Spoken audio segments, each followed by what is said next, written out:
سلام علیکم، حالتون چطوره؟ یه ذره شیشه کثیفه. ازتون بگم درباره پریروز.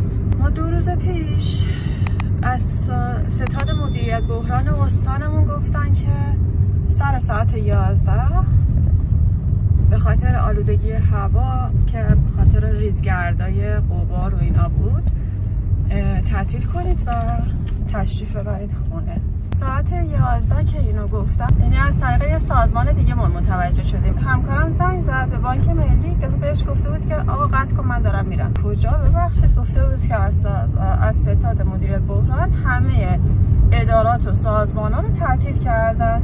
بعد ما هنوز نمیدونستیم، یعنی ما رو هنوز کسی اجازه نداده بود که خارج بشیم. حدودا شاید یه رو بعدم به ما گفتن. بعد دوباره همون همکارم که خیلی شلوغ کن و خیلی درگیر با من و اینا اومد و همون لحظه یه مشتری سفارشی به من داد. گفتم بابا ساعت 11 خواهیم بریم برای امتحان بخونم. امتحانمون دقیقا همون روز بود، ساعت 7 شبش. نه باشه خانم، اگه میخوای بری برو.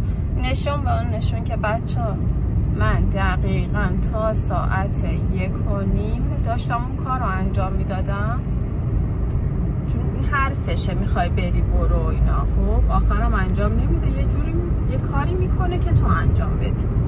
مجبور شدم که حالا انجام بدم دیگه. بعد آقا هلک و هلک بلند شد رفت تو ماشینش نشست، به موقع رفت خونش و من از ساعت 1:30 تا 2 فقط داشتم اسنپ میگرفتم. چند بار لغو میشد، تا 2 نتونسته بودم اسنپ بگیرم. فکر کنید نیم ساعت. یعنی آخرم این آدم زودتر از من رفت خونه، منی که ساعت 11 میخواستم برم خونه. بعد حالا تازه اون موقعی که ساعت 11 بود من بهش گفتم من میخوام برم خونه. باشه اشکال نداره خانم، شما گفت من نمیخوام برم. تو کل روزای هفته تو کل سال تو داری به موقع میری، اون موقع الان نمیخوای بری که الانم که زودتر از من رفت. میخوام بگم بعضیا چقدر عوضی هن. یعنی کم کارم نمیذارن، هر جا باشه تو هر قسمتی تو هر روزی اون مقدارشو میریزن براتون.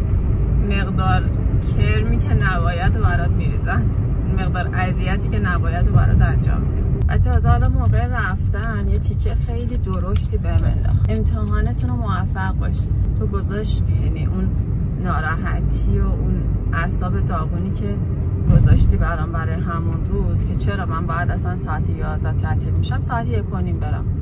طرف میخواد، مشتری اومده، مشتری لحظه آخری اومده یه کار انجام بده، من نمیخوام انجام بدم.